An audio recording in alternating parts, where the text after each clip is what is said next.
Hi there, my name is Ross, and this is the first of 5 short videos that describe how I replaced the rudder on a Fenn Mako XT surfski. But first, some background. I've been riding surfskis for about 40 years. For the first 30 years or so, these were home-built fiberglass jobs, but in the last 10 or 15 years, I've been making my own wooden ones. The first one seen here was based loosely on Australian surf life-saving specifications and utilised the strip building technique common to wooden North American canoes. I think you'll agree it's a beautiful craft, but at 27 kilos it was way too heavy and was soon superseded by another from the same mould but with thinner strips.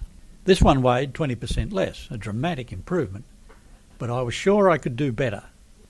At about this time I was fortunate enough to find a set of plans for an old-style marine ply surfski of the sort that could be seen on the Australian coast in the 60s and 70s before the appearance of mass-produced fiberglass wave skis.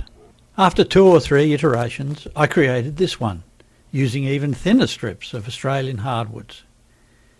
At 16 kilos it is light and manoeuvrable and has been my go-to ski for about the last 2 years.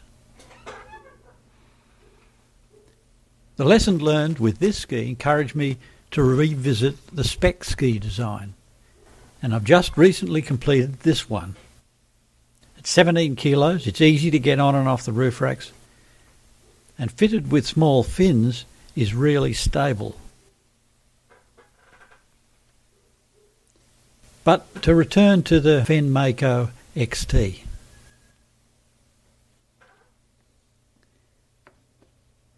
I recently scored an incredible freebie. I was told that I would be doing the local surf club a favour if I relieved them of a damaged XT. I've always wanted to get up close and personal with one of these, so I jumped at the chance and it was on my roof racks inside the hour. The ski was in poor shape. It was showing its age. There were numerous scratches, dings and cracks. But the main problem was a major leak where the bottom rudder block had been torn loose from the hull, and the rudder was missing. On a factory-built surfski, the rudder is fitted to a rod which rotates inside a sleeve that is held in place by 2 rudder blocks, one directly under the rudder bar well, and the other attached to the hull. When I got the hull block out, I discovered, to my surprise, that it was this flimsy piece of softwood. I figured this was completely inadequate, and part of the reason why it had come adrift in the first place. So an important part of the repair would be to replace this scrap with something more substantial. I explain how this is done in part 2 of this series. But the first step is to build the rudder.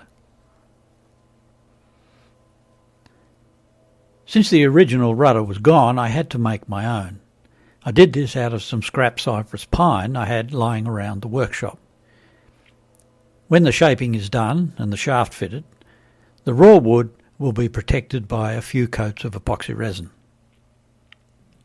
I suspected that the original rudder shaft had a square end and only 5 or 6 centimetres of thread at the top. Now, I don't have the tap and die set necessary to create that length of thread on a stainless steel rod, so I'm using 9.32mm stainless steel threaded rod for the rudder shaft.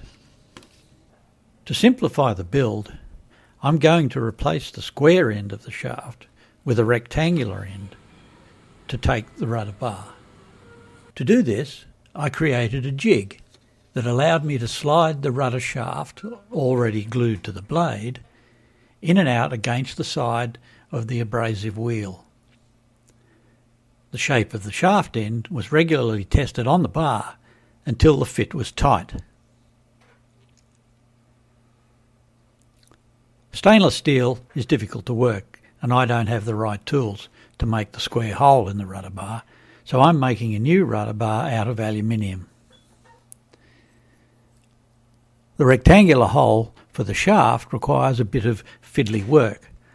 Holes smaller than the shaft diameter are drilled side by side in the bar. These are then enlarged with files. All that remains is to drill the 2 holes at each end of the bar and insert the thimbles that will hold the stainless steel rope.